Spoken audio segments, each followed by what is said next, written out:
Shalom, saudaraku yang dikasihi Tuhan Yesus Kristus. Dari kantor pusat IRMC, tanggal 26 bulan 10 2023, kita bertemu di dalam kasih Tuhan yang begitu ajaib. Saya akan menyampaikan kepada saudara tentang rahasia firman Tuhan, tentang penyelamatan di zaman Nuh, dan perbedaannya dengan penyelamatan yang dikerjakan oleh Tuhan di akhir zaman. Kita akan membaca di dalam Injil Matius pasal 24 ayat 36 sampai ayat 43. Pak Tito, bacakan. Tetapi tentang hari dan saat itu tidak seorang pun yang tahu, malaikat-malaikat di surga tidak, dan anak pun tidak, hanya Bapa sendiri. Terus Ayat 37, sebab sebagaimana halnya pada zaman Nuh, demikian pula halnya kelak pada kedatangan Anak Manusia. Amin. Sampai di sini saya terangkan dulu. Ini Tuhan Yesus mengatakan tentang hari dan saat itu tidak seorang pun yang tahu. Malaikat-malaikat di surga tidak, dan anak pun tidak, hanya Bapa sendiri. Sebab sebagaimana halnya pada zaman Nuh, demikian pula halnya kelak pada kedatangan Anak Manusia. Saudara, jadi kedatangan Anak Manusia itu digambarkan sebagaimana halnya pada zaman Nuh. Saudara, Nuh itu tahu atau tidak ketika bahtera itu harus dibuat, kemudian ketika Nuh harus masuk ke dalam bahtera? Saudara, ternyata Nuh itu tahu, saudaraku. Jadi 7 hari sebelum datangnya air bah, itu Nuh itu tahu. Nah, demikian pula orang-orang yang dipilih Tuhan untuk masuk di dalam rencananya di akhir zaman, di dalam satu rencana besar yang saya sering menyebut itu sebagai saat harpazo, di mana orang-orang yang mencapai ruang Maha Kudus itu nanti diselamatkan, diangkat, dibawa lari kepada Allah dan ketahtanya. Kemudian yang mencapai ruang kudus itu diungsikan atau beogo, Wahyu pasal yang ke-12 semuanya itu. Kemudian yang kanak-kanak rohani itu tertinggal. Saudaraku, pada saat penyelamatan itu nanti umat Tuhan akan diberitahu. Saudaraku, kalau Nuh itu 7 hari sebelum air bah itu melanda bumi, Nuh diberitahu.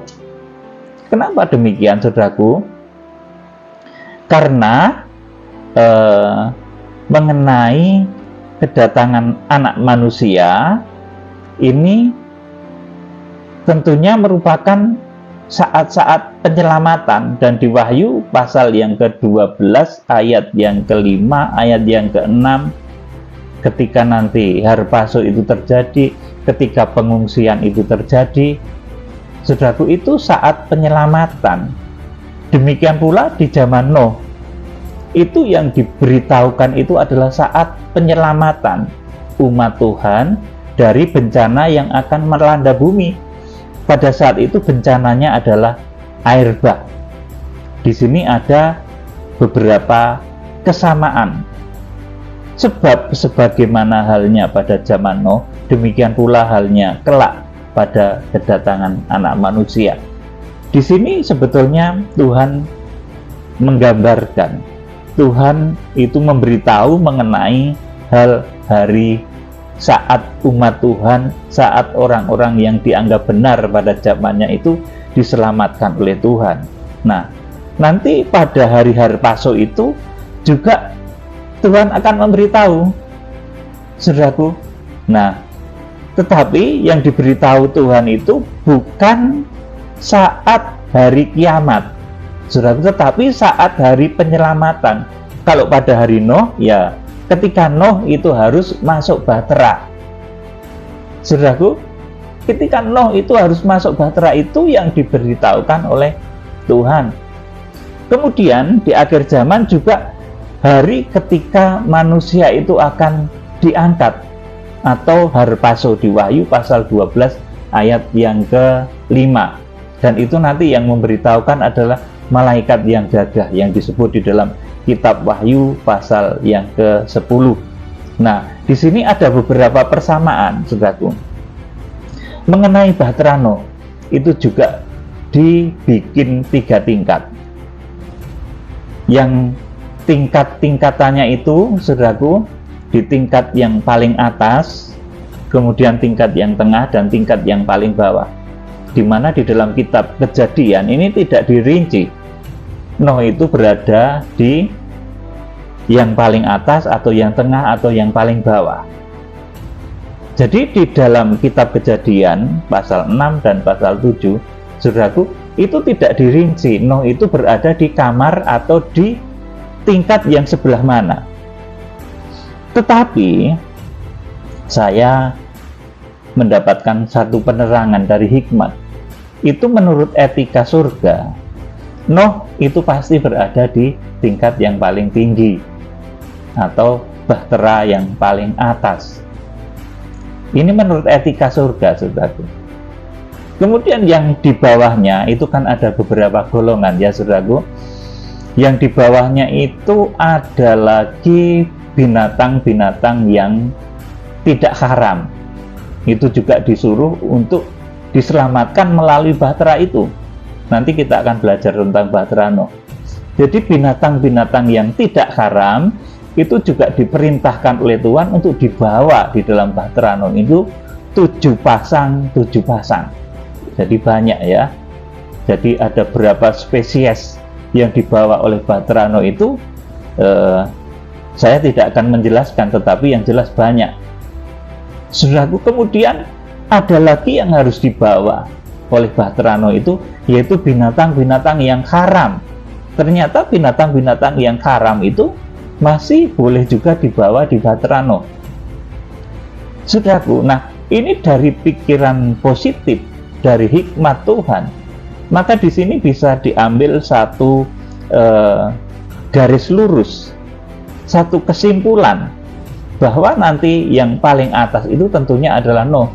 Jadi Nuh nggak mungkin di bawah ya, karena nanti kalau di bawah nanti di atasnya itu ada binatang-binatang, kan repot ya. Binatang-binatang bisa buang air, bisa buang kotoran dan lain sebagainya. Saudaraku, kemudian yang di tingkat kedua ini menurut keyakinan saya dan menurut hikmat, saudaraku, yang di tingkat kedua ini adalah binatang-binatang yang tidak haram. Itu ditaruh pada tingkatan yang kedua, dan yang di tingkat yang ketiga itu binatang-binatang yang haram, itu yang paling bawah. Saudaraku, jadi semua di bawah ya, saudaraku. Yang pertama itu Nuh dan keluarganya, yang tercatat di Alkitab itu bahkan cuma Nuh dan anak-anaknya.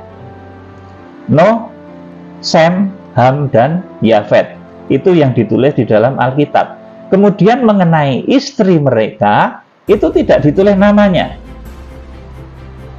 Saudara, dalam berbagai literatur itu tidak pernah ditemukan nama dari istri Nuh yang betul-betul bisa untuk menjadi satu patokan yang pasti. Kemudian istri Sem, Ham, dan Yafet yang naik di atas bahtera pada saat itu, namanya tidak ditulis. Saudaraku, ini nanti mengandung rahasia yang berkaitan dengan Wahyu pasal yang ke-12 tentang binatang-binatang juga tadi, yang binatang-binatang yang dikatakan tidak haram, kemudian binatang-binatang yang haram. Saudaraku, itu kaitannya nanti apa dengan Wahyu pasal yang ke-12? Ya, kita akan membaca selanjutnya ayat yang ke-38. Sebab sebagaimana mereka pada zaman sebelum air bah itu makan dan minum, kawin dan mengawinkan, sampai kepada hari Nuh masuk ke dalam bahtera, dan mereka tidak tahu akan sesuatu sebelum air bah itu datang dan melenyapkan mereka semua, demikian pula lah halnya kelak pada kedatangan Anak Manusia. Amin. Jadi kesamaan ini adalah kesamaan mengenai perilaku, tingkah, atau juga merupakan kualitas manusia pada zaman itu, sebab sebagaimana halnya pada zaman Nuh, demikian pula halnya kelak pada kedatangan anak manusia.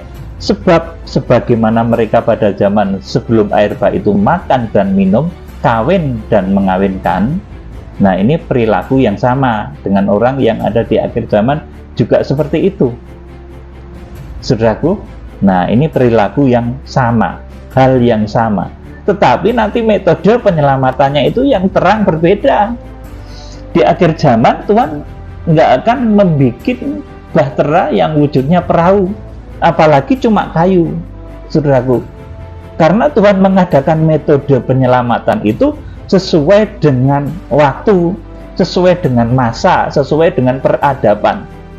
Kalau pada masa itu Tuhan menyuruh membuat bahtera, karena memang teknologi yang paling canggih pada masa itu untuk model keselamatan ya bahtera, saudaraku. Tetapi di akhir zaman tentunya tidak, saudaraku. Tuhan tidak akan menyuruh orang bikin bahtera lagi, saudaraku. Jadi kesamaan di dalam hal Tuhan mengatakan bahwa sebagaimana pada zaman Nuh, itu kesamaannya adalah kesamaan pada karakter kerusakan moral manusia. Tetapi kalau metode penyelamatannya tentunya tidak sama, karena Tuhan itu menciptakan metode keselamatan yang berbeda-beda di setiap waktu. Jadi saudara jangan bikin perahu lagi ya, nanti diketawain orang. Secanggih apapun perahu yang saudara bikin, apalagi dari kayu, saudaraku.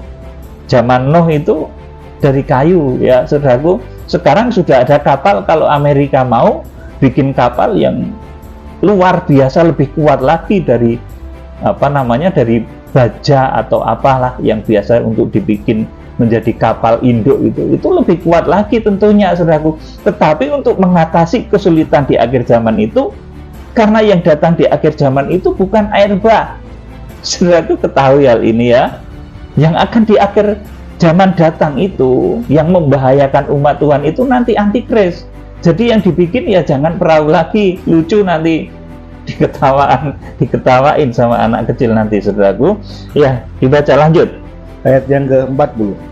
Pada waktu itu, kalau ada dua orang di ladang, yang seorang akan dibawa dan yang lain akan ditinggalkan. Terus, kalau ada dua orang perempuan sedang memutar batu kilangan, yang seorang akan dibawa dan yang lain akan ditinggalkan. Ya, amin. Ini juga dari hal kesamaan mengenai karakter, saudaraku.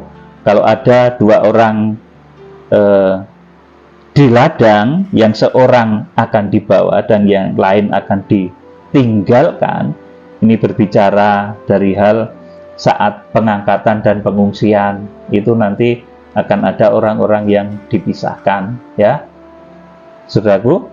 Kalau ada dua orang perempuan sedang memutar batu kilangan, yang seorang akan dibawa dan yang lain akan ditinggalkan, saudaraku, ini artinya hubungan kekerabatan. Jadi pada waktu itu tentunya Nuh itu punya banyak saudara juga ya, saudaraku. Tidak cuma 4 anaknya, Sem, Ham, dan Yafet itu enggak, dia punya keluarga yang banyak juga, saudaraku. Tetapi ketika bahtera Nuh itu terjadi, saudaraku, maka yang mau percaya, yang mau diselamatkan itu Nuh dan anaknya Sem, Ham, dan Yafet, dan kemudian menantunya. Menantunya ini yang wanita-wanita ini, para istrinya ini tidak ditulis di dalam Alkitab, namanya itu nggak ditulis, saudaraku.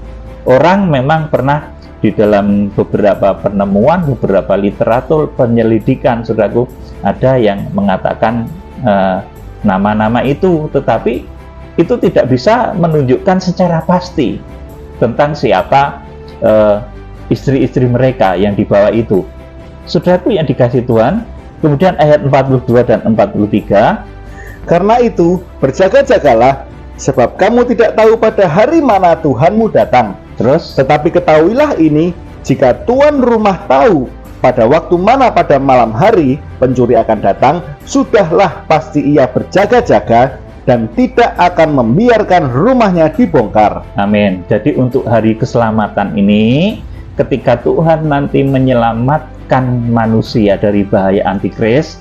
Jadi di akhir zaman itu bukan air bah lagi, tetapi dari bahaya antikris Tuhan itu menyelamatkan umatnya.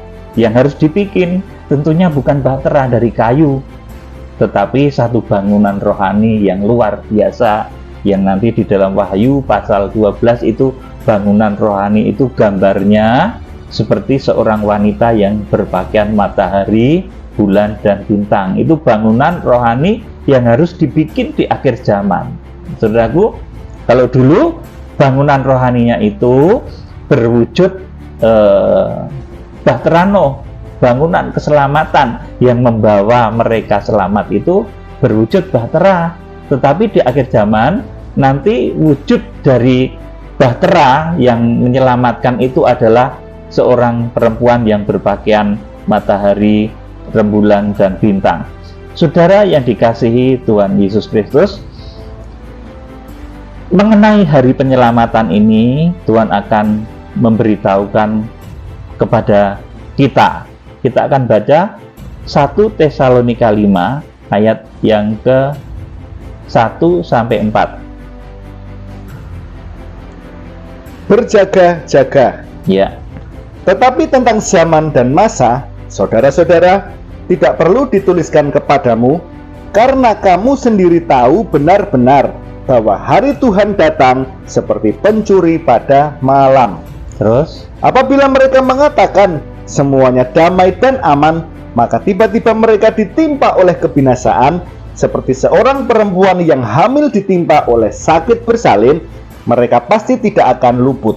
terus, Tetapi kamu saudara-saudara, kamu tidak hidup di dalam kegelapan, sehingga hari itu tiba-tiba mendatangi kamu seperti pencuri. amin. Ya, sampai di sini ya.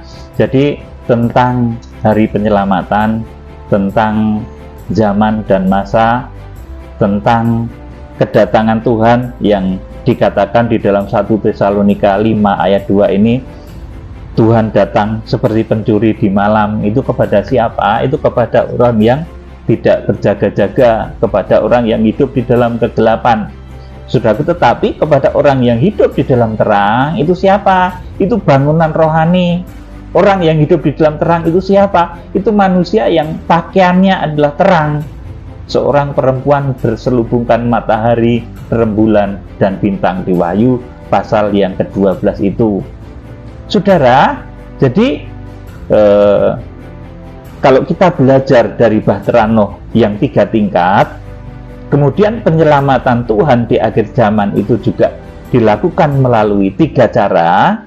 Kita akan membaca juga Wahyu pasal 1, Wahyu pasal 11 ayat 1 dan 2. Kemudian diberikanlah kepadaku sebatang buluh, seperti tongkat pengukur rupanya, dengan kata-kata yang berikut, bangunlah dan ukurlah bait suci Allah dan mezbah dan mereka yang beribadah di dalamnya. Tetapi kecualikan pelataran bait suci yang di sebelah luar, janganlah engkau mengukurnya, karena ia telah diberikan kepada bangsa-bangsa lain, dan mereka akan menginjak-injak kota suci 42 bulan lamanya. Amin. Saudaraku, jadi di sini penyelamatan itu berdasarkan tingkatan iman. Di sini digambarkan bait suci berdasarkan tingkatan seseorang di dalam bait suci Allah, berdasarkan iman seseorang di dalam tingkatannya sesuai dengan tabernakel atau bait suci Allah. Nah, bait suci itu ada 3 tingkat: ruang maha kudus, kemudian ruang kudus, dan pelataran. Dan pelataran itu adalah ruang yang paling bawah, ruang yang paling luar. Itu nanti akan ditinggalkan dan diinjak-injak oleh masa antikris. Saudara, seperti tadi saya sampaikan, bahtera Nuh itu juga 3 tingkat. Yang tingkat pertama itu saya yakin itu tempatnya Nuh dan keluarganya. Kemudian tingkat kedua itu untuk binatang-binatang yang tidak karam. Kemudian yang paling bawah itu untuk binatang-binatang karam. Ya, jadi binatang-binatang karam, binatang-binatang melata, apa itu di bawah. Tapi itu tentu di bawah sendiri. Pasti tidak taruh di atas, sudah. Kalau taruh di atas nanti jatuh keluar, menjatuhi kena kepada Nuh dan keluarganya, ya. Saudaraku, kita sekarang akan belajar ini bangunan rohani di akhir zaman, di mana 1 Tesalonika 4 tadi mengatakan, tetapi kamu saudara-saudara, kamu tidak hidup di dalam kegelapan, sehingga hari itu tiba-tiba mendatangi kamu seperti pencuri. Nah, saudaraku, kedatangan Tuhan memang tidak disebutkan harinya, tetapi hari penyelamatan seperti Nuh ketika masuk ke dalam bahtera itu disebutkan. Saudaraku, dan penyebutannya itu di Wahyu pasal 10, di mana dikatakan oleh seorang malaikat yang berwajah seperti matahari, kemudian diteruskan oleh hamba-hamba Tuhan yang karakternya itu seperti ketujuh guru, kemudian diteruskan kepada seluruh penjuru bumi. Saudaraku, Wahyu pasal 12 ayat 1 dan 2 ini bangunan rohani di akhir zaman. Kalau dulu itu bangunannya adalah perahu, jadi dulu sesuai dengan zamannya yang dibikin perahu. Di akhir zaman apa yang dibikin? Sekarang ini dunia sudah canggih. Kalau orang mau bikin perahu, kalau di akhir zaman itu bahayanya air bah seperti dulu, tentunya Amerika nanti paling pinter bikin perahu yang besar, yang kuat, seperti kapal induk begitu. Saudaraku, itu kuat sekali menghadapi badai yang keras, angin yang keras, kuat sekali. Tetapi yang datang di akhir zaman itu bukan lagi air bah, tetapi antikris. Oleh karena itu, bangunan yang harus dibangun itu beda. Kita akan membaca Wahyu pasal 12 ayat 1 dan 2 saja, Pak Tito. Maka tampaklah suatu tanda besar di langit, seorang perempuan berselubungkan matahari dengan bulan di bawah kakinya, dan sebuah mahkota dari 12 bintang di atas kepalanya. Amin. Ini bangunan rohani, di mana 1 Tesalonika pasal yang keempat, pasal yang kelima, ayat yang keempat tadi mengatakan, kamu tidak hidup di dalam kegelapan. Nah, ini makanya Wahyu pasal 12 ini kemudian gereja di akhir zaman ini digambarkan sebagai seorang perempuan yang berselubungkan matahari, artinya terang, kemudian bulan di bawah kakinya, dan sebuah mahkota dari 12 bintang di atas kepalanya. Ini artinya gereja Tuhan harus berpakaian terang yang sempurna. Terang yang sempurna itu digambarkan dengan matahari, bulan, dan bintang. Matahari itu apa? Pernah saya sampaikan, itu adalah pakaian yang diberikan oleh Allah Bapa. Wujudnya apa? Itu kitab Kejadian sampai Maleaki, itu harus mempribadi. Kemudian rembulan itu apa? Pernah saya sampaikan, itu kitab yang diberikan oleh Tuhan Yesus. Wujudnya apa? 4 Injil, dari Injil Matius sampai Injil Yohanes. Kemudian 12 bintang itu apa? Pernah saya sampaikan juga bahwa 12 bintang itu adalah pakaian yang diberikan oleh Roh Kudus. Wujudnya apa? Wujudnya itu adalah Kisah Rasul sampai dengan kitab Wahyu. Itu harus menjadi pakaian dari gereja akhir zaman, bangunan rohani akhir zaman yang akan menyelamatkan jemaat dari bahaya antikris, bukan bahaya banjir lagi, saudaraku. Kalau bahaya banjir ya Amerika nomor 1 nanti bikin kapal induk, atau Rusia, saudaraku, nomor 1. Indonesia di sini ya, saudaraku, ya belum bisa bikin. Kalau kapal induk itu paling bikin perahu dari kayu ya sudah bisa. Bikin perahu yang lebih bagus itu juga sudah ada lagi di Perak sana, itu ada tempat pembuatan perahu yang bagus-bagus sudah ada, bahkan membuat kapal-kapal yang sudah lumayan kuat, saudaraku, tapi bukan bahtera dari kayu lagi ya, saudaraku. Karena yang datang di akhir zaman itu antikris, bukan banjir bah, saudaraku. Ya nanti tsunami memang akan ada, saudaraku, tetapi itu bukan merupakan prioritas utama sehingga Tuhan menyelamatkan melalui harpaso, saudaraku. Jadi kalau di akhir zaman itu penyelamatannya lewat harpaso. Kalau dulu lewat naik perahu, Nuh bersama keluarga naik perahu. Di akhir zaman, karena bahayanya itu antikris ya, caranya dengan harpaso, dibawa lari kepada Allah dan ketahatannya. Itu yang ruang Maha Kudus, itu atas sendiri. Kemudian yang ruang kudus itu diungsikan ke suatu tempat yang saya sebut menurut Alkitab itu sebagai eremos atau padang belantara pengungsian. Sudah yang dikasih Tuhan, kemudian yang kanak-kanak rohani itu kitab Wahyu pasal 12 menulis itu akan ditinggal dan diizinkan diperangi oleh naga. Wahyu pasal 12 ayat 17. Kalau di dalam kitab Wahyu pasal 11 ayat 1 dan 2 itu adalah pelataran bait suci. Saudaraku, kalau di Bahtera Noh itu, saudaraku, itu adalah yang terbawah.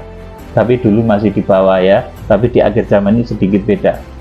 Jadi binatang-binatang yang haram itu nanti menunjuk manusia-manusia yang masih memiliki sifat-sifat haram, binatang-binatang yang haram ya, sifatnya betul-betul masih sangat buruk.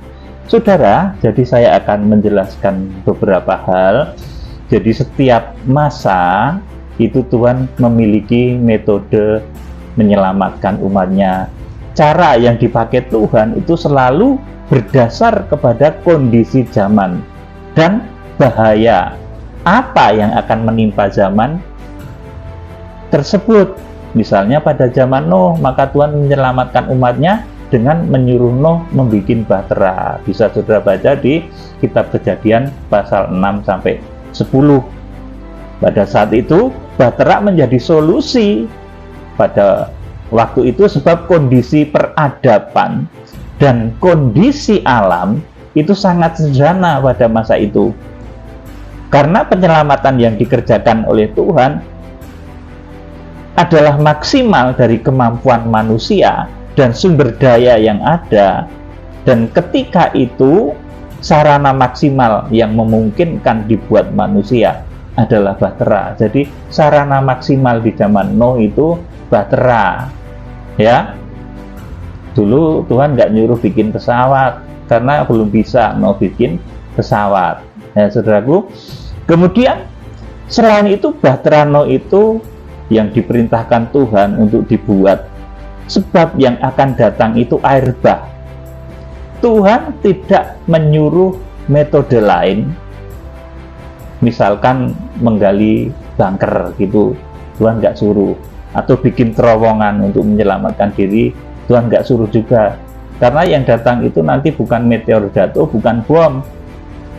Tuhan juga tidak menyuruh membuat benteng yang tinggi, sebab bencana yang akan datang pada zaman Nuh itu adalah air bah. Jadi cara Tuhan menyelamatkan umatnya juga selalu menyesuaikan dengan bahaya atau bencana apa yang akan terjadi ya. Kalau yang ke depan ini yang akan terjadi itu masa antikris, saudaraku. Sudah jangan bikin perahu lagi, malu nanti. Jadi tentang metode penyelamatan di zaman Nuh, bencana yang terjadi atas kehendak Tuhan pada zaman Nuh itu adalah air bah, dan bencana itu diwujudkan sebagai bentuk hukuman Tuhan kepada manusia yang kian hari kian jahat dan menimbulkan kerusakan di bumi. Saya akan sedikit bercerita tentang bahtera Nuh ini. Pada saat itu juga terjadi, jadi zaman Nuh itu ya, saudaraku, sebelumnya itu terjadi perkawinan yang tidak semestinya, yaitu antara yang disebut sebagai anak-anak Allah dan anak-anak perempuan manusia. Ya, saudara, di mana ada pendapat yang mengatakan bahwa anak-anak Allah itu menunjuk kepada keturunan Set yang mewarisi kodrat ilahi, sedangkan anak-anak perempuan itu menunjuk kepada keturunan Kain yang terputus dari kodrat ilahi. Jadi keturunan Kain itu kemudian tidak disebut sebagai anak-anak Allah, tetapi keturunan Set itu mewarisi kodrat ilahi, masih disebut sebagai anak-anak Allah. Ini pandangan pertama dan yang banyak dianut orang. Saudara, ada lagi, saudaraku, pendapat yang menyatakan bahwa anak-anak Allah yang dimaksud dalam Kejadian pasal 6 ayat 2 itu adalah para malaikat yang jatuh, yang kemudian mengawini manusia-manusia, yang kemudian melahirkan orang-orang raksasa, orang-orang gagah perkasa. Itu ada yang mengatakan, teori yang mengatakan bahwa mereka itu adalah malaikat yang jatuh. Nah, saudaraku, Namun teori tentang malaikat yang mengawini manusia ini sangat lemah, saudaraku, sebab Tuhan Yesus pernah berkata bahwa malaikat itu tidak kawin, ya. Matius pasal 22 ayat 30 bisa saudara baca. Saudara, yang jelas pada zaman Nuh itu orang-orang raksasa masih ada di bumi. Ini saudara, saya mengajari saudara tentang zaman Nuh. Zaman Nuh itu orang-orang raksasa ada di bumi. Kejadian pasal 6 ayat 4. Dan hasil dari perkawinan yang tidak semestinya itu melahirkan orang-orang yang disebut sebagai gagah perkasa. Tentunya ini orang-orang yang berukuran besar juga, saudaraku, dan kenamaan disebut seperti itu. Coba kita akan baca kitab Kejadian pasal 6 ayat 1 dan selanjutnya. Kitab Kejadian pasal 6 ayat 1 dan selanjutnya. Ketika manusia itu mulai bertambah banyak jumlahnya di muka bumi, dan bagi mereka lahir anak-anak perempuan, maka anak-anak Allah melihat bahwa anak-anak perempuan manusia itu cantik-cantik, lalu mereka mengambil istri dari antara perempuan-perempuan itu, siapa saja yang disukai mereka. Amin. Sampai di sini saya terangkan. Jadi ada teori yang menerangkan, yang mengatakan bahwa yang disebut anak-anak Allah itu orang-orang benar, orang-orang baik yang masih berstatus anak-anak Allah, karena mereka tidak melakukan kejahatan dan kesalahan. Tetapi kemudian yang disebut sebagai anak-anak manusia itu adalah orang-orang yang merupakan keturunan Kain, yang terputus dari keturunan ilahi. Ini satu teori, ya saudaraku, dimana saya tidak akan berkomentar tentang teori ini. Kemudian yang kedua tadi, teori yang menyebutkan bahwa itu adalah malaikat-malaikat yang mengawini manusia. Tetapi ini sangat lemah untuk teori ini, karena Tuhan pernah berkata malaikat itu tidak kawin, ya saudaraku. Ayat 3. Berfirmanlah Tuhan, rohku tidak akan selama-lamanya tinggal dalam manusia, karena manusia itu adalah daging, tetapi umurnya akan 120 tahun saja. Amin. Saudaraku, jadi pada saat itu ketika zaman Nuh masuk ke dalam bahtera itu umurnya 600 tahun. Saudara bisa bayangkan, manusia umur 600 tahun itu pastilah bukan manusia kecil seperti saya, seperti saudara yang tingginya mungkin 170 atau paling tinggi 2 meter seperti orang-orang saat ini. Pasti bukan. Nuh ini pasti lebih besar, karena umurnya pada saat masuk bahtera itu 600 tahun, dan dia nanti mencapai 900 tahun lebih umurnya itu pasti bukan manusia kecil. Saudara pahami hal ini baik-baik. Ayat 6. Ayat yang ke-6, ya. Maka menyesalah Tuhan. Ayat yang keempat. Ayat yang keempat. Ya, keliru, Mas. Pada waktu itu orang-orang raksasa ada di bumi, dan juga pada waktu sesudahnya, ketika anak-anak Allah menghampiri anak-anak perempuan manusia, dan perempuan-perempuan itu melahirkan anak bagi mereka. Inilah orang-orang yang gagah perkasa di zaman purbakala, orang-orang yang kenamaan. Amin. Jadi pada zaman Nuh itu di sini dikatakan pada waktu itu orang-orang raksasa ada di bumi. Nah, apa Nuh itu kira-kira orang kecil, saudaraku, yang besarnya sebesar kita begitu, saudaraku, 170, 180 atau 2 meter? Saya yakin tidak, saudaraku. Tetapi saya juga tidak mengambil satu kesimpulan bahwa Nuh itu makhluk raksasa. Saya tidak mengambil kesimpulan seperti itu. Tetapi yang jelas Nuh lebih besar dari kita saat ini. Ini yang harus dipahami. Jadi pada saat itu orang-orang raksasa ada di bumi. Ini sebelum di sini dikatakan pada waktu itu orang-orang raksasa ada di bumi, dan juga pada waktu sesudahnya ketika anak-anak Allah menghampiri anak-anak perempuan manusia. Sudah, jadi memang ada orang-orang yang besar, orang-orang raksasa. Saya tidak berani menyebut Nuh itu seberapa tingginya, tidak ya saudara, tetapi yang jelas lebih tinggi dari kita. Ayat yang kelima. Ketika dilihat Tuhan bahwa kejahatan manusia besar di bumi, dan bahwa segala kecenderungan hatinya selalu membuahkan kejahatan semata-mata, maka menyesallah Tuhan bahwa Ia telah menjadikan manusia di bumi dan hal itu memilukan hatinya. Berfirmanlah Tuhan, aku akan menghapuskan manusia yang telah kuciptakan itu dari muka bumi, baik manusia maupun hewan dan binatang-binatang melata dan burung-burung di udara, sebab aku menyesal bahwa aku telah menjadikan mereka.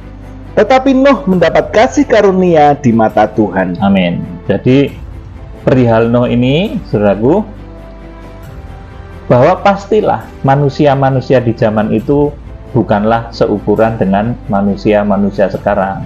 Ini yang patut saudara ketahui, karena umurnya panjang-panjang, ratusan tahun, 200, 300, 600, 900 tahun, saudaraku.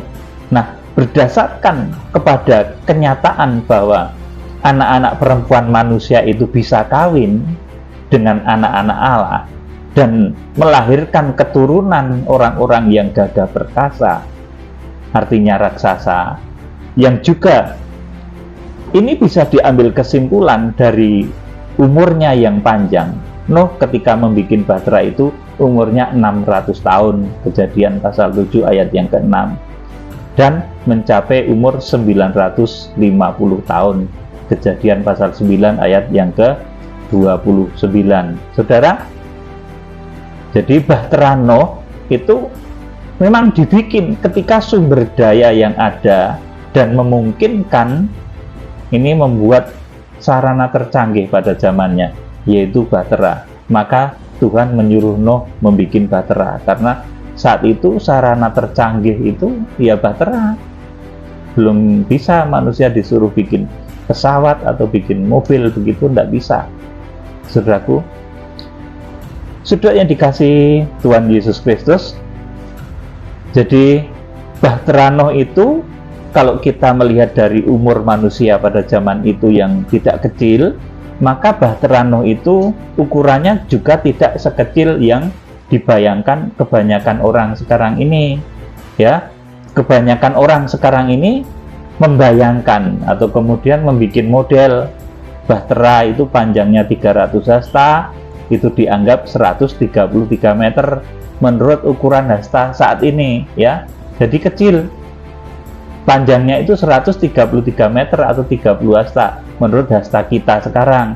Lebar 50 hasta itu sekitar 22 meter. Kemudian tinggi 30 hasta itu sekitar 13 meter. Ini menurut imajinasi orang-orang sekarang, saudaraku.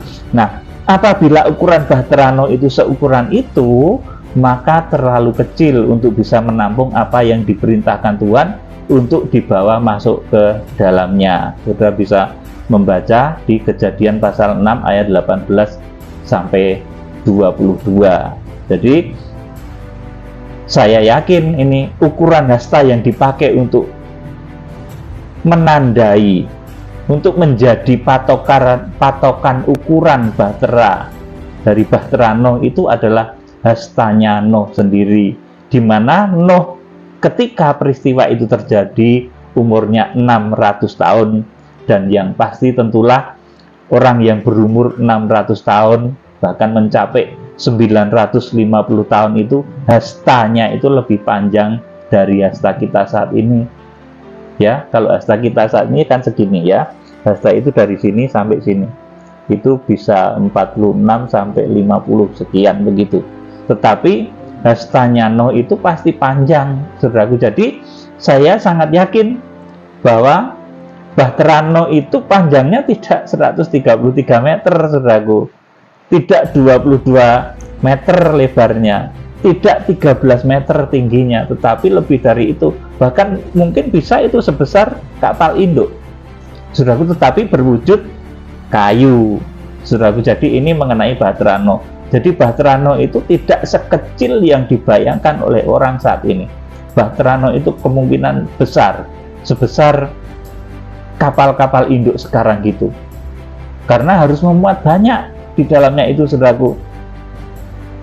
Nah, jadi hastanya Nuh yang dibikin untuk membuat bahtera itu beda dengan hasta kita.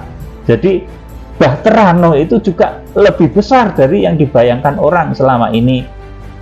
Seperti halnya sudah dijelaskan dalam kitab Kejadian pasal 5 bahwa memang pada masa itu ukuran manusia itu besar dan raksasa, bukan manusia kecil seperti kita saat ini. Saudara yang dikasih Tuhan, saudara juga coba berpikir dengan hikmat.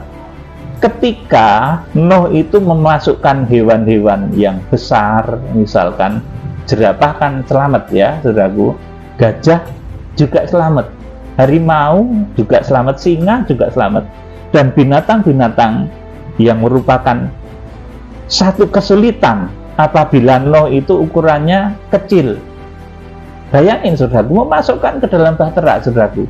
Apabila Nuh itu kecil, memasukkan singa, memasukkan gajah, memasukkan jerapah itu susah, saudaraku. Tetapi kalau Nuh itu, saya yakin lebih besar dari ukuran kita saat ini, sekalipun saya tidak berani mengatakan Nuh itu tingginya berapa meter, 2 meter, atau 3 meter, atau 5 meter. Tapi Nuh itu jelas lebih besar dari kita. Akibatnya, saudaraku, dia itu mudah ketika memasukkan ada gajah, ada singa. Karena singa itu takut sama Nuh. Saudaraku, seperti kalau kita sama kucing sekarang gitu, saudaraku. Kucing itu takut sama kita, saudaraku. Saudara, itulah sebabnya juga menurut hikmat yang saya mengerti, di sanalah kepunahan spesies dinosaurus. Kalau dinosaurus karena besar, jadi dari satu sisi itu Nuh sulit untuk memasukkan dinosaurus karena dinosaurus besar ya. Kalau gajah ke bawah itu kecil, jadi sampai sekarang selamat. Nah, mengenai dinosaurus itu karena dinosaurus besar, dan mungkin juga Tuhan nggak suruh masukkan dinosaurus ya. Yang kemungkinan yang kedua itu. Saudara yang dikasih Tuhan, jadi ketika Nuh itu memasukkan hewan-hewan yang besar, jerapah, gajah, harimau, singa, dan binatang-binatang, itu nanti merupakan satu kesulitan apabila Nuh itu seukuran atau sebesar manusia-manusia yang hidup pada zaman kita sekarang ini, yang umurnya 70 atau 80 atau 100. Bahkan Alkitab mencatat setelah banjir bah itu Tuhan akan memberikan umur 120 tahun, seperti nanti kemudian Musa itu 120 tahun. Saudara yang dikasih Tuhan, saya tidak akan menjelaskan sepanjang apa hasta Nuh dan sebesar apa bahtera Nuh, tetapi pastilah lebih besar dari yang dibayangkan oleh kebanyakan orang sekarang ini. Coba kita akan membaca Kejadian pasal 6 ayat 18 sampai 22. Tetapi dengan engkau, aku akan mengadakan perjanjianku, dan engkau akan masuk ke dalam bahtera itu, engkau bersama-sama dengan anak-anakmu, dan istrimu, dan istri anak-anakmu. Terus, dan dari segala yang hidup, dari segala makhluk, dari semuanya haruslah engkau bawa satu pasang ke dalam bahtera itu, supaya terpelihara hidupnya bersama-sama dengan engkau. Jantan dan betina harus kau bawa.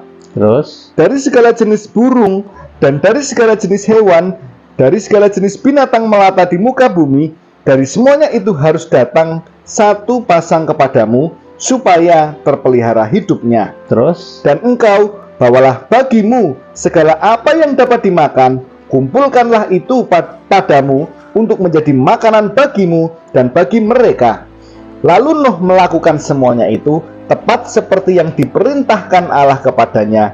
Demikianlah dilakukannya. Amin. Saudaraku, jadi di sini Alkitab itu mencatat nama manusia yang diselamatkan dalam bahtera Nuh itu ada 4. Ini nama manusia yang diselamatkan ya, yaitu Nuh, Sem, Ham, dan Yafet. Ini yang ditulis Alkitab, nama manusia yang diselamatkan oleh bahtera Nuh. Dan ada 4 orang yang namanya tidak dicatat tetapi diselamatkan, yaitu istri Nuh, istri Sem, istri Ham, dan istri Yafet. Saudara, ini nanti menunjuk kepada ini rahasia besar di akhir zaman. Suatu ketika nanti akan saya singkapkan mengenai Wahyu pasal 12. Saya terinspirasi hal ini. Dulu itu Nuh, Sem, Ham, dan Yafet yang namanya ditulis. Tetapi ada juga manusia lain yang diselamatkan tetapi namanya tidak ditulis, yaitu istri Nuh, istri Sem, istri Ham, dan istri Yafet. Jadi ada 8 manusia yang diselamatkan oleh Bahtera Nuh. 4 manusia itu dicatat namanya, dan 4 orang itu tidak. Saudara, ini ada rahasia nanti, suatu ketika akan saya terangkan. Saudara, selanjutnya ada binatang-binatang yang tidak haram, itu dituliskan harus dibawa 7 pasang, jantan dan betina. Dan binatang yang haram itu nanti dibawa 1 pasang jantan dan betina.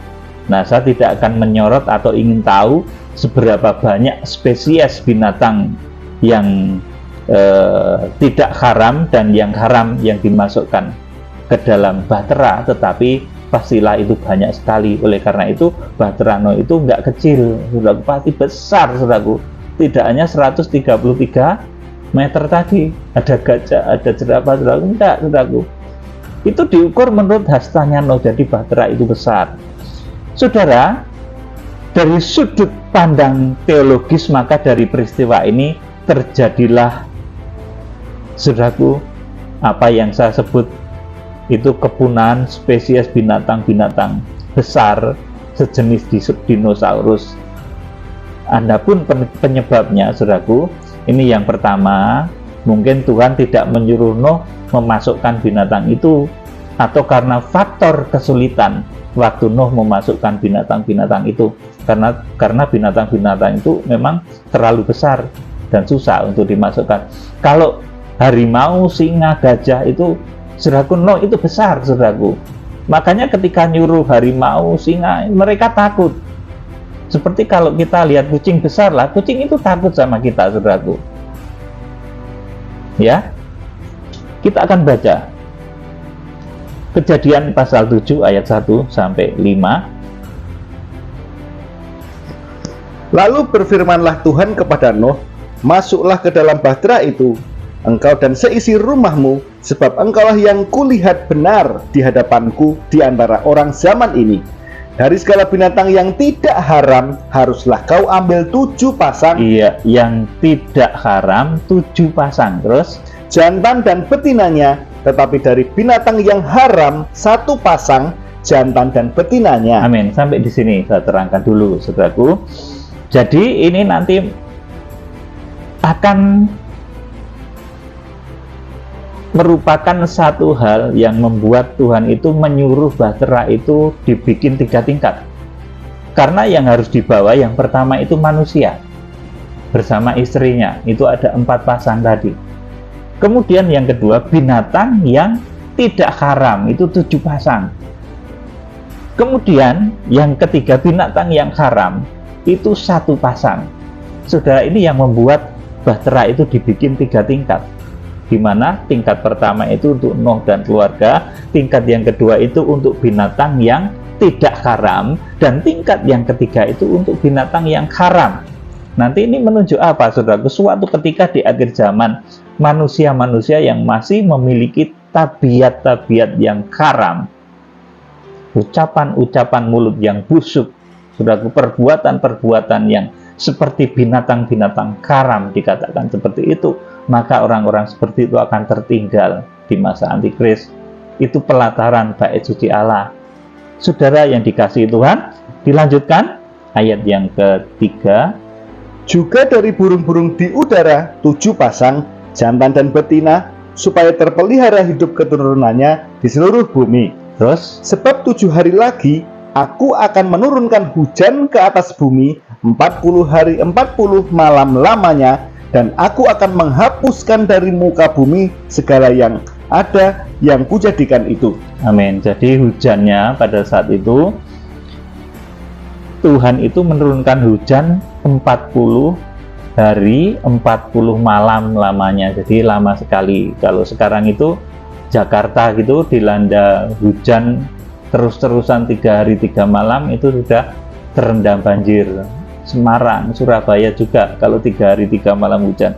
Ini 40 hari 40 malam. Saudaraku, kira-kira kalau Jawa yang mana? Kota mana yang tidak banjir kalau ada hujan 40 hari 40 malam? Nah, itu banjir pada zaman Nuh, ya saudaraku. Jadi memang itu satu bencana yang luar biasa. Oleh karena itu Tuhan menyelamatkan umatnya, menyelamatkan Nuh dan keluarga menurut cara yang ditunjukkannya, yaitu membuat bahtera. Ayat yang kelima, lalu Nuh melakukan segala yang diperintahkan Tuhan kepadanya. Nuh berumur 600 tahun ketika air bah datang meliputi bumi. Amin. Ya, jadi Nuh itu umurnya 600 tahun.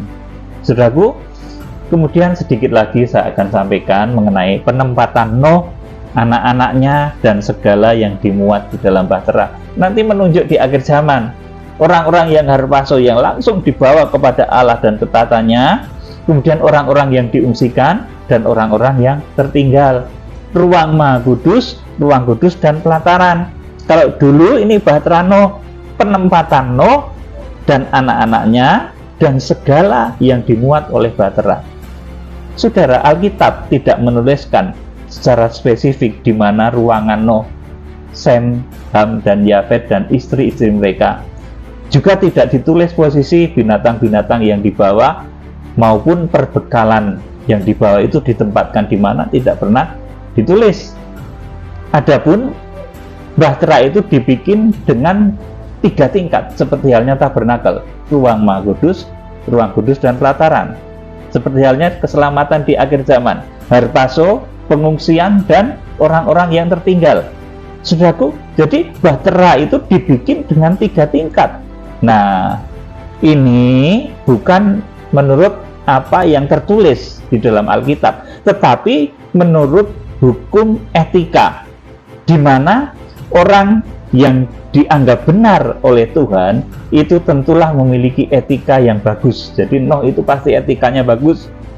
Nah, menurut etika, maka saya yakin bahwa Nuh beserta keluarga itu ditempatkan pada posisi paling atas dari bahtera. Ini etikanya seperti itu.